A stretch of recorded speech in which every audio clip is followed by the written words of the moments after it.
नमस्कार, मैं हूं शशि। आइए झारखंड के टॉप 25 प्रमुख खबर जानते हैं। झारखंड में कल्पना सोरेन को मुख्यमंत्री बनाने की मांग। झारखंड मुक्ति मोर्चा की नेता और गांडे की विधायक कल्पना सोरेन को मुख्यमंत्री बनाने की मांग उठी है। प्रदेश के एक पूर्व विधायक ने कहा है कि झामुमो महिलाओं को सही मायने में सम्मान देना चाहता है तो कल्पना सोरेन को झारखंड का मुख्यमंत्री बनाया जाना चाहिए। झारखंड आंदोलनकारी और पूर्व विधायक बहादुर उरांव ने कहा है कि झारखंड में मैया समान योजना लागू करके इंडिया ने महिला सशक्तिकरण को बढ़ावा दिया है। यदि कल्पना सोरेन विधायक दल का नेता चुनी जाती है तो झारखंड की पहली महिला मुख्यमंत्री बनने का भी गौरव उनको मिलेगा। बता दें, बहादुर उरांव ने यह भी कहा है कि झारखंड में महिलाओं पर तरह तरह के अपराध हो रहे हैं, उन पर अत्याचार हो रहे हैं, उनका बलात्कार हो रहा है, उन्हें तरह तरह के शोषण का शिकार होना पड़ रहा है। बहादुर उरांव ने कहा है कि एक महिला के दर्द को दूसरी महिला ही बेहतर तरीके से समझ सकती है। राज्यपाल ने आदिवासी जमीन का हस्तांतरण होने पर सरकार को लिखा पत्र। राज्यपाल संतोष कुमार गंगवार ने सीएम हेमंत सोरेन को पत्र लिखा है। पत्र में खासकर राज्यपाल ने संथाल परगना का जिक्र किया है और कहा है कि संथाल परगना में एसपीटी एक्ट लागू है, इसके बावजूद वहां बड़े पैमाने पर सादे दाना पत्र और शपथ पत्र के आधार पर आदिवासी भूमि का हस्तांतरण हो रहा है, जो अत्यंत ही गंभीर है। राज्यपाल ने आगे लिखा है कि शेड्यूल एरिया में आदिवासियों के हितों और भूमि की रक्षा के लिए राज्यपाल को विशेष दायित्व दिया गया है। इस कारण राज्यपाल ने सीएम से अनुरोध किया है कि स्थिति की गंभीरता को देखते हुए संथाल के इलाके में हो रहे अवैध कार्यों पर रोक लगाई जाए। राज्यपाल ने एसपीटी के प्रावधानों के 100% अनुपालन की भी बात कही है। बता दें, राज्यपाल ने राष्ट्रीय अनुसूचित जनजाति आयोग की रिपोर्ट का हवाला देते हुए कहा है कि संथाल में घुसपैठ के कारण सांस्कृतिक, धार्मिक और परंपरागत संस्थानों में परिवर्तन हो रहा है। ग्रामीण क्षेत्रों की गोटर भूमि पर हुई अवैध तरीके से धार्मिक स्थल बनाए जा रहे हैं। अवांछित तत्वों द्वारा पंचायतों के संसाधनों को अपने नियंत्रण में लिया जा रहा है। ST/SC अत्याचार अधिनियम के तहत दर्ज मामलों पर पुलिस भी संज्ञान नहीं ले रही है। हिमंता बिस्वा शर्मा ने बीजेपी विधायकों को दी सलाह। असम के मुख्यमंत्री हिमंता बिस्वा शर्मा ने झारखंड में सत्ता बरकरार रखने वाले झामुमो के नेतृत्व वाली गठबंधन सरकार से घुसपैठियों की पहचान कर उन्हें वापस भेजने के अपने संवैधानिक कर्तव्यों को निभाने का आग्रह किया है।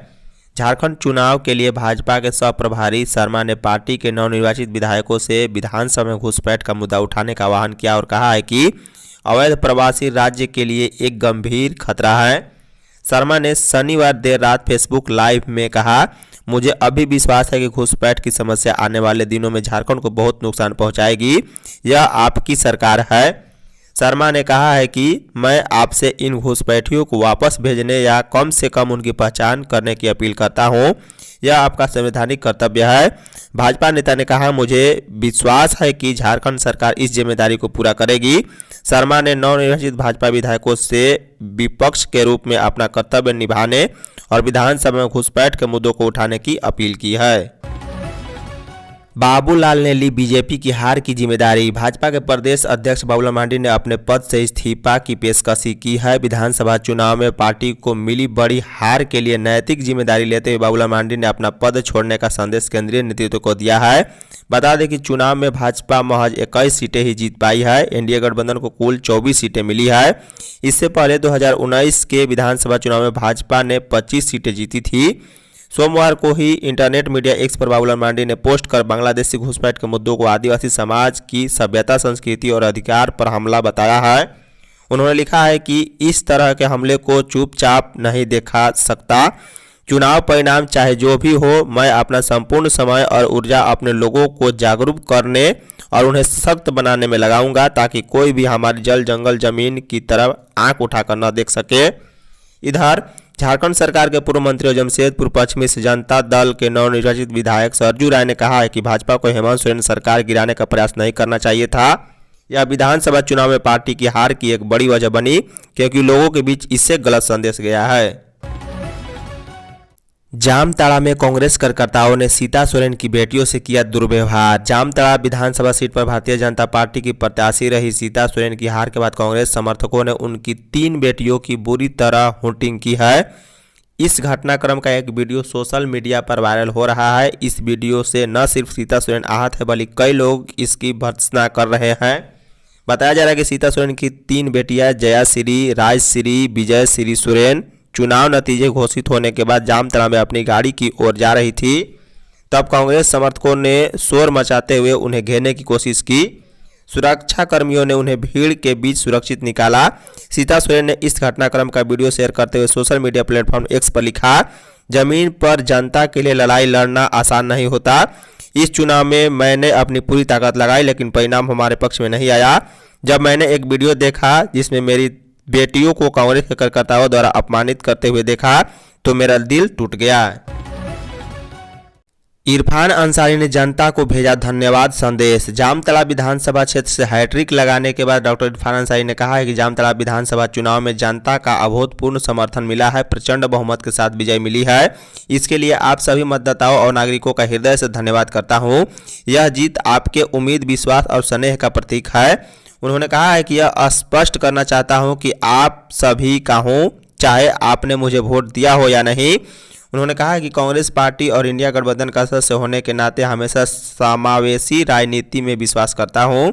मेरे लिए सभी नागरिक समान हैं, आप सभी मेरे परिवार जैसे हैं। इरफान ने कहा है कि मेरे पिता फुरकान अंसारी पर आप लोगों ने जो भरोसा और सम्मान दिया, उसी परंपरा को आगे बढ़ाने का प्रयास कर रहा हूं। जीवन में कभी जाति धर्म के आधार पर भेदभाव नहीं करता हूं, नहीं कभी करूंगा।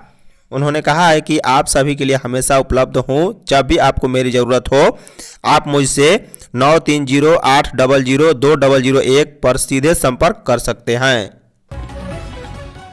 देवघर बाबा मंदिर में भक्तों का लग रहा भीड़। विवाह लग्न को लेकर बाबा मंदिर में भक्तों का तांता लगना शुरू हो गया है। सोमवार को मंदिर में जलार्पण करने आए भक्तों के अलावा मुंडन, उपनयन, शादी सहित अन्य अनुष्ठान कराने आए लोगों का तांता लग रहा है। सुबह से ही मंदिर में जलार्पण के अलावा मंदिर के पाठक, धर्मशाला सहित परिसर में स्थित सभी मंदिरों के बरामदे पर भक्तों को मुंडन व उपनयन संस्करण कराने आए भक्तों की भीड़ देखी गई। कई जगहों पर अनुष्ठान संपन्न कराने के बाद हवन करते भी भक्तों को देखा गया है। रांची में महिला हिंसा प्रतिरोध दिवस पर शांति मार्च। महिला हिंसा प्रतिरोध दिवस के उपलक्ष्य में आदिवासी विमेंस नेटवर्क, नारी शक्ति, जोहार एवं अन्य महिला संगठनों ने कार्यक्रम का आयोजन किया। रांची के XISS से पहले सत्र में इंडिजीनियस नेविगेटर ने कंट्री रिपोर्ट पर चर्चा की और उसकी समीक्षा भी की है।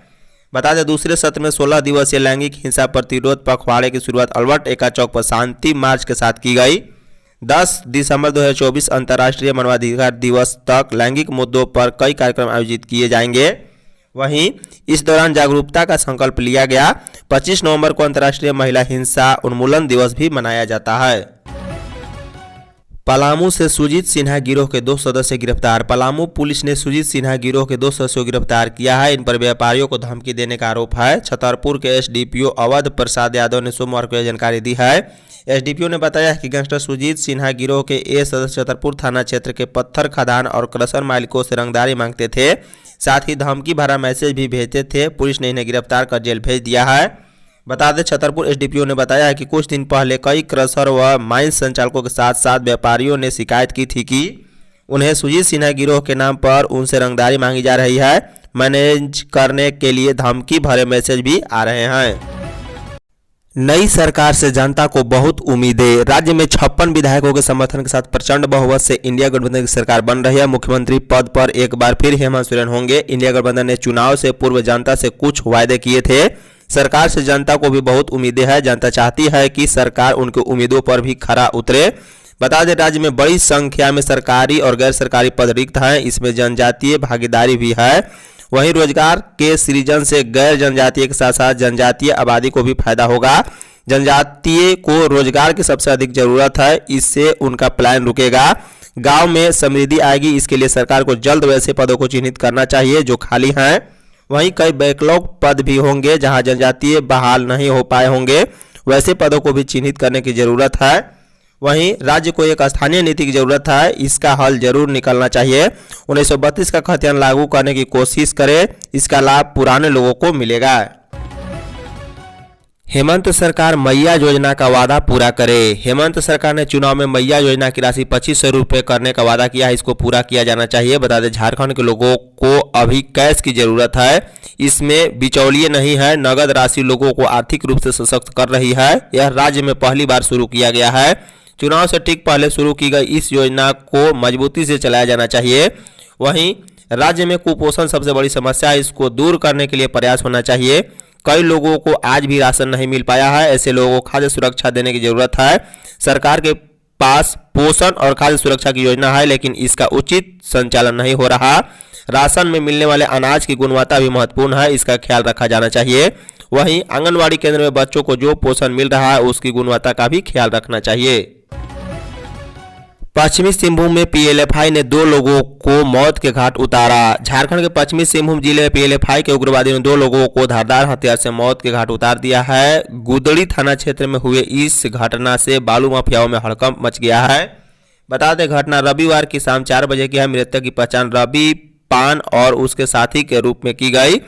रवि पान गुदगड़ी के गिरू का ही रहने वाला था। इस घटना से इलाके में दहशत का माहौल है। वहीं स्थानीय लोगों का कहना है कि रवि पान और उसका एक साथी रविवार शाम 4 बजे के करीब गुदड़ी के बिरकेल पंचायत में स्थित गिरू बालू घाट से ट्रैक्टर से बालू की ढुलाई कर रहा था।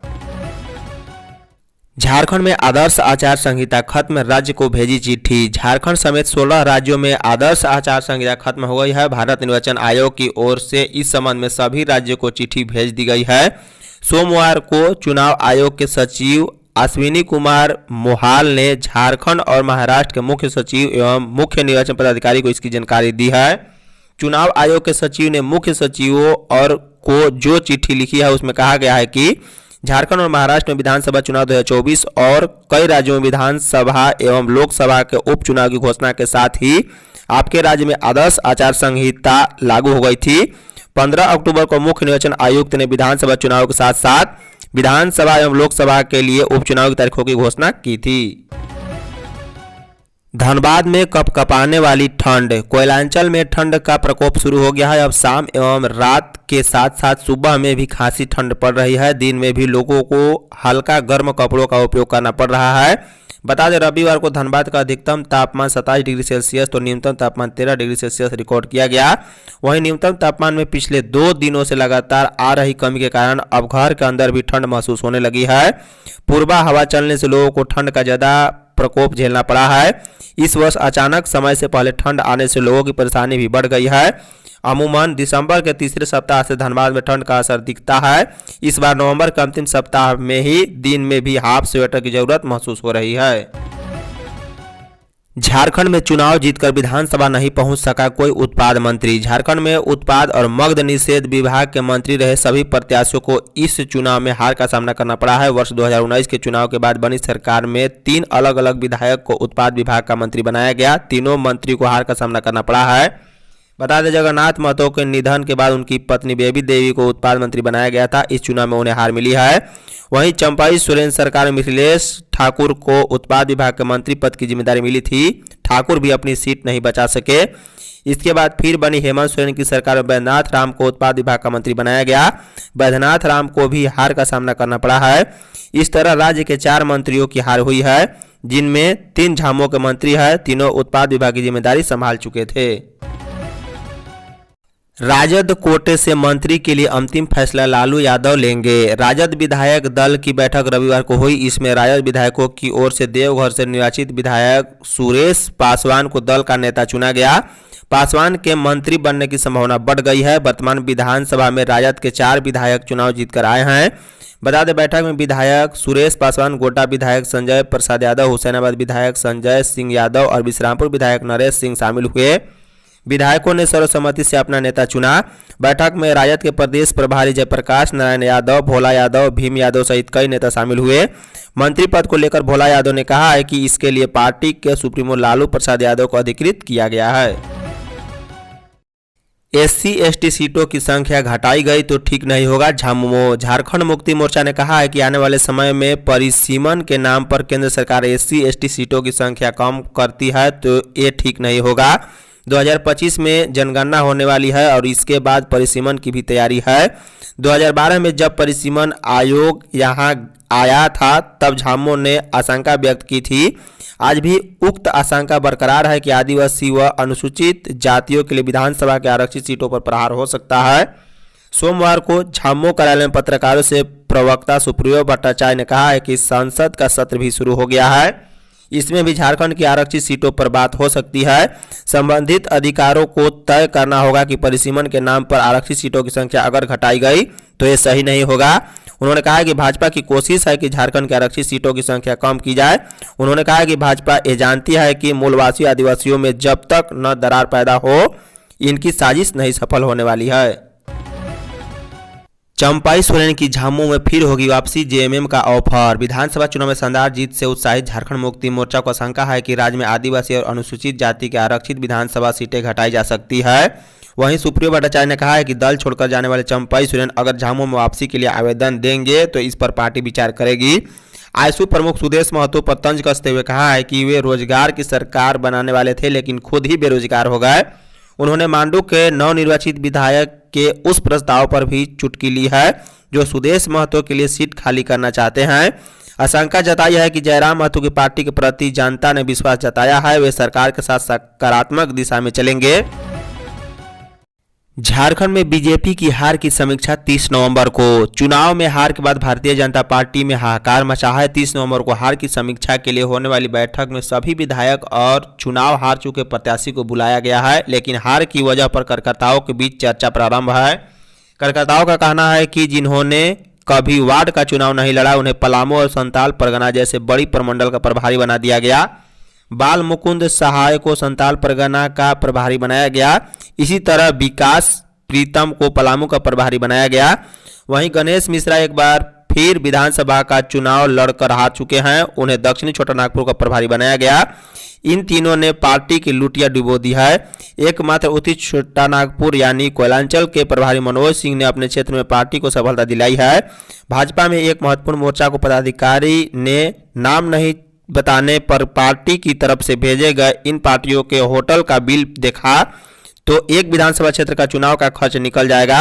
इनमें से कई प्रभारी तो स्वयं चुनाव लड़ने की मंशा पाले हुए थे। लातेहार में पुलिस व नक्सलियों में मुठभेड़, हथियार बरामद। लातेहार जिले में पुलिस की नक्सलियों के साथ सोमवार की रात मुठभेड़ हुई है। यह घटना लातेहार जिले के मनिका थाना क्षेत्र के सिकिंत बिंदुआ के बीच हुई है। एसपी कुमार गौरव को सूचना मिली थी कि कई नक्सली मनिका और हेरहंज थाना क्षेत्र के सीमावर्ती सिकिंत बंदुआ गांव के आसपास इकट्ठा हुए हैं, जिसके बाद एसपी ने विशेष टीम का गठन अभियान चलाने का निर्देश दिया। जैसे ही पुलिस की टीम मौके पर पहुंची, पुलिस की टीम को देखकर उग्रवादियों ने फायरिंग शुरू कर दी। इसके बाद पुलिस के द्वारा भी जवाबी कार्रवाई की गई। इस दौरान पुलिस को भारी पड़ता देख उग्रवादी घने जंगल का फायदा उठाकर भागने में सफल रहे। पुलिस ने घटनास्थल पर सर्च ऑपरेशन चलाया है तो वहां कुछ हथियार मिलने की सूचना है। बताया जाता है कि नक्सली अपने हथियार छोड़कर भाग गए हैं। पीडीएस दुकानदार समय पर राशन दे। पलामू के पाटन के प्रखंड आपूर्ति पदाधिकारी संजय कुमार ने सोमवार को प्रखंड कार्यालय में पीडीएस दुकानदारों के साथ बैठक की। उन्होंने दुकानदारों को सभी लाभ को समय पर राशि बांटने का निर्देश दिया है। उन्होंने कहा है कि नमक, चीनी व अक्टूबर और नवंबर माह के चावल का उठाव हो चुका है। नवंबर का भी राशन उठाव हो चुका है। वैसे पीडीएस दुकानदार जो अब तक राशन का वितरण नहीं किए हैं वे जल्द से जल्द सभी लाभुकों को राशन बांट दे। इस पर अमल नहीं होने पर वैसे दुकानदारों को शोकॉज किया जाएगा। बैठक में उदय राम भी उपस्थित थे। 17वीं राष्ट्रीय सीनियर सर्किल कबड्डी के लिए झारखंड टीम घोषित। कबड्डी एसोसिएशन ऑफ झारखंड के अध्यक्ष गोपाल ठाकुर ने 30 नवंबर से 2 दिसंबर 2024 तक चंडीगढ़ में आयोजित 17वीं राष्ट्रीय सीनियर सर्किल कबड्डी चैंपियनशिप के लिए झारखंड टीम की घोषणा की है। टीम के खिलाड़ियों का चयन सोमवार को गोल्फ ग्राउंड धनबाद में संपन्न एक दिवसीय सिलेक्शन ट्रायल के पश्चात किया गया। टीम को कबड्डी एसोसिएशन ऑफ झारखंड के संरक्षक विपिन कुमार सिंह, पूर्व अध्यक्ष राजीव रंजन मिश्रा, महासचिव मुकेश कुमार सिंह, धनबाद जिला कबड्डी संघ के अध्यक्ष शंकर चौधरी, सचिव राहुल आनंद ने शुभकामनाएं दी है। वहीं कुलदीप कुमार, आयुष्मान कुमार और पंकज कुमार, अजय कुमार ने सभी टीम को कोच एवं गोपाल कोच को टीम प्रबंधक बनाया गया है। नई सरकार के शपथ ग्रहण में मुख्य अतिथि का निमंत्रण पीएम व असम के सीएम को सुप्रियो भट्टाचार्य। झारखंड मुक्ति मोर्चा के केंद्रीय महासचिव सह प्रवक्ता सुप्रियो भट्टाचार्य ने कहा है कि झारखंड के इस प्रचंड विजय के साथ हमारे नेता हेमंत सोरेन के नेतृत्व में 28 नवंबर को मोरहाबादी मैदान में आयोजित शपथ ग्रहण समारोह में नई सरकार का गठन करेंगे। उसके बाद यहाँ के करोड़ों लोगों की आशाओं की पूर्ति होगी। उन्होंने कहा कि इस शपथ ग्रहण समारोह के लिए प्रधानमंत्री नरेंद्र मोदी असम के मुख्यमंत्री हिमंता बिस्वा शर्मा को निमंत्रण पत्र भेजेंगे। वे हमारे मुख्य अतिथि होंगे। उन्होंने कहा है कि इस विजय का परिणाम दूसरे राजनीतिक प्रतिद्वंदी में हुआ है, जिससे वे पचा नहीं पा रहे। यहाँ भोले भाले आदिवासियों को अपना नेतृत्व थोपना उन्हें महंगा साबित हुआ। हम लोग आपस में सौहार्दपूर्ण वातावरण में चुनाव लड़ते हैं। घृणा की भाषा बहुत चिंताजनक है। जहां सबसे अधिक जहर उगला वहां उनका सुपड़ा साफ हो गया। वह सोमवार को हरमो स्थित पार्टी कार्यालय में पत्रकारों से बातचीत कर रहे थे। धन्यवाद।